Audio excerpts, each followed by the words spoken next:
அண்மை செய்தியை பார்த்து வருகிறோம். கன்னியாகுமரியில் பெய்து வரும் தொடர் மழை காரணமாக தோவாளை தாலுகாவிற்குட்பட்ட குடியிருப்பு பகுதிகளை வெள்ளம் சூழ்ந்திருக்கிறது. அந்த காட்சிகளை தற்போது நாம் பார்த்து வருகிறோம்.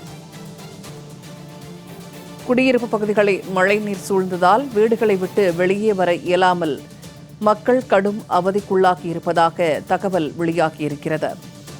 கழிவுநீர் கால்வாய்கள் தூர்வாரப்படாததால் குடியிருப்பு பகுதிக்குள் மழைநீர் புகுந்ததாக அந்த பகுதி மக்கள் வேதனை தெரிவித்திருக்கிறார்கள். கூடுதல் தகவல்களை தருகிறார் செய்தியாளர் செல்வராஜ். செல்வராஜ், இப்ப தோவாளை பகுதியில் குடியிருப்பு பகுதிகளை மழைநீர் சூழ்ந்திருக்கிறது, கழிவுநீர் வாய்க்கால்கள் தூர்வாரப்படாததான் காரணம் அப்படிங்கிற செய்தியை அந்த மக்கள் தெரிவிச்சிருக்கிறாங்க. தற்போதைய நிலவரம் என்ன? மழைநீரை அகற்ற ஏதாவது நடவடிக்கை எடுக்கப்பட்டிருக்கிறதா? நிச்சயமா பூர்ணிமா, கன்னியாகுமரி மாவட்டத்தில் கடந்த சில தினங்களாக வடகிழக்கு பருவமழை என்பது தீவிரமடைந்துள்ளது. அதன் காரணமாக நேற்று இரவு முதல் தொடர்ந்து பெய்து வந்த கனமழையின் காரணமாக தாழ்வான பகுதியில் மழைநீர் புகுந்துள்ளது.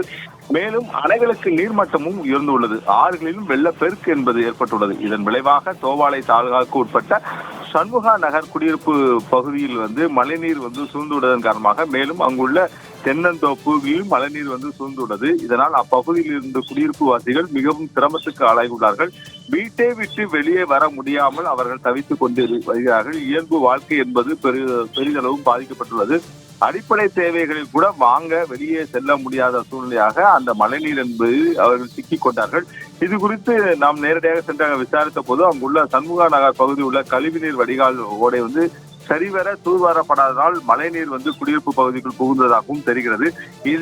இதனால் விஷ வண்டுகளும் அச்சத்திலும் அந்த பகுதியில் உள்ள பொதுமக்கள் தங்கள் மிகப்பெரிய ஒரு பாதிப்புக்கு உள்ளாகியுள்ளார்கள்.